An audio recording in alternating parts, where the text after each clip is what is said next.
Generation 6 and Generation 7 of Pokemon suck, respectfully. But why is that? How come the first 5 generations of Pokemon were all bangers? And yes, Gen 2 is fine, but I get it, the level curve is awful, blah blah blah.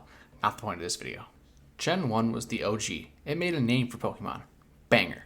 Gen 2 was the sequel. It was supposed to be the end, but after all the success, they kept it going. Banger. Gen 3 added a bunch of cool new mons, crazy ways to find legendaries, and some new evil teams. Banger. Gen 4 added even more sick Pokemon, adding evolutions to existing Pokemon, reintroduced your Pokemon following you, but made it better than Pokemon Yellow, and had some godly remakes. Banger. Gen 5 was a restart. Another 156 new Pokemon, no mods from previous gens, great story, brand spanking new. Banger. And then we get to Gen 6, where the Fairy type was created, pretty neat. Horde battles became a thing, which is awesome. It introduced Mega Evolution, which is pretty cool, but only 72 new mons as a result of that new mechanic. In every gen prior, we had at least 100 new Pokemon. After the restart that was Gen 5, Pokemon and Game Freak were always trying to outdo their last installment while losing sight of the overall games. Gen 5 was so good. How do we beat it? I don't know. Let's add this gimmick and bring back some older Pokemon. And this trend seemed to continue in later games as well. So let's start with the list of strange decisions that Pokemon decided to do in Gen 6. Starting with legendary Pokemon. Besides the 2 box legendaries and Zygarde, who I'll touch on later, there are 0 other legendaries. Just 3 mythicals who I'm not even sure were normally obtainable. Like, I don't think I even knew Volcanion existed until Sun and Moon came out, and I had no idea how to even get him. Next, we have your rivals. Not 1, not 2, but 4 of them. Why? It seems unnecessary to have so many, and none of them even had a good personality. It's a really classic case of quantity over quality, which really was unfortunate. Gen 6 was also one of the easier games in the series, especially by this point. And by this time, I feel like a lot of kids who originally played Pokemon wanted a bit more of a challenge. I know I breezed through this pretty quickly as a teenager, and never really looked back. Continuing on, the 3D portions really messed with my head. You got roller skates for some reason? I don't know. And all the gym leaders seem really forgettable. Like, could you even name 2 of them right now? I couldn't before researching for this video. I only remembered Clement, and that's because he was in the anime. The story felt weird, and Team Flare seemed really strange and kind of just bad overall to me.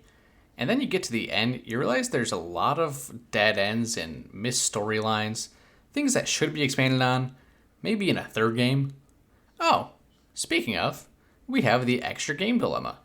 We have Pokemon X and Y with legendaries Xerneas and Yveltal, and you introduce a 3rd legendary in Zygarde, and then never make a 3rd game based on it. You know, the letter Z? Doesn't make sense. Since the beginning, every gen has had a 3rd game.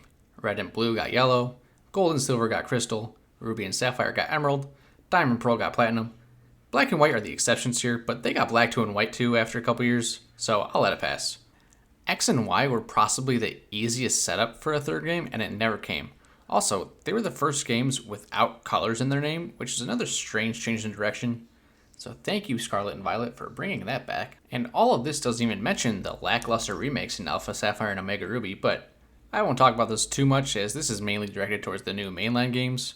Oh, speaking of lackluster, we have Sun and Moon, Gen 7, where gym leaders were replaced with Kahunas and Trials, Mega Evolutions were replaced with Z-Moves, which is probably the worst gimmick in Pokemon, 86 new Pokemon, which is better than X and Y, and introduced our first taste of regional variants, which were very hit or miss in Alola. You get Dugtrio growing out its hair and Grimer just kind of turning green, or you get the absolutely beautiful Vulpix and Ninetales, or the badass Marowak and Sandslash.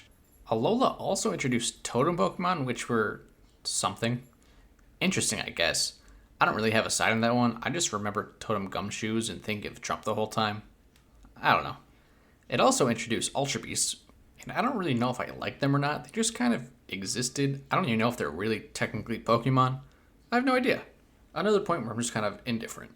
They also got rid of HMs, which I'm happy they finally did. It was about time. But I don't really have any recollection of what they did instead of HMs besides a vague memory of riding a Tauros. And then you have the whole Rotom Dex thing, which just seemed unnecessary and I forgot existed for a while, which is probably a good thing. Gen 7 is just kind of forgettable to me. And then Ultra Sun and Ultra Moon came out, and I felt like I just replayed the exact same game. Now, I have not played these games since their release, and a lot of people seem to like the remakes, so I won't talk about them anymore without the proper knowledge. But for me, forgettable. Now let's take a Corviknight taxi to Galar, which, yeah, I forgot that was a thing too. Now, I wasn't originally going to include Gen 8 on this list, but I think I should mention it. Gen 8 introduced Dynamaxing, which is just kind of them saying, oh, you guys missed Mega Evolution? Well, here's something kind of similar. And then just made Pokemon get bigger for some reason, which they already did in the first season of the anime. So, I don't know. It was nothing to get excited about, in my opinion, but it's whatever, I guess. Gen 8 did also introduce Pokemon in the Overworld, which was a fantastic addition, albeit a little annoying with the frame rate issues from what I remember. Some pretty cool new Pokemon, and some more regional forms as well. Almost cracking 100 brand new Pokemon for the first time since Black and White, but still falling just short. Your rival and other main story characters were definitely an improvement in my opinion from the previous two gens. Team Yellow was just kind of a walking meme, but I think that was kind of the point, so I'm not mad about it. Gen 8's gym leaders were a bit more memorable than Gen 6, but not by much. I remember having more fun while playing through Gen 8 than Gen 6 and 7, but maybe it was because it was on the Switch and it felt new. I'm not sure, it just kind of felt better to me for some reason. And Legends Arceus may as well be the best Pokemon game in recent memory, so that also helps Gen 8 as a whole. And then we get to Gen 9, which I think is probably the best main series game since Gen 5, and I don't think it's particularly close. I don't think I need to go into detail here, but it looks like we're headed in the right direction, and I hope it just gets better from here. So I do want to preface here that most of my opinions in this video have been based on my memories, and I only played through each of these games once, which I think is part of the problem too. These games never really made me crave to play them again. The replayability just wasn't there for me. And nowadays, it's easy to download a ROM and play some of the older games, and I've done that quite a lot. But it was more difficult for 3DS games and, everything since then. So it's been harder for me to get my hands on it and want the feeling of playing them again. However, I plan on giving all these games a new chance pretty soon. But why do they all feel so strange anyways?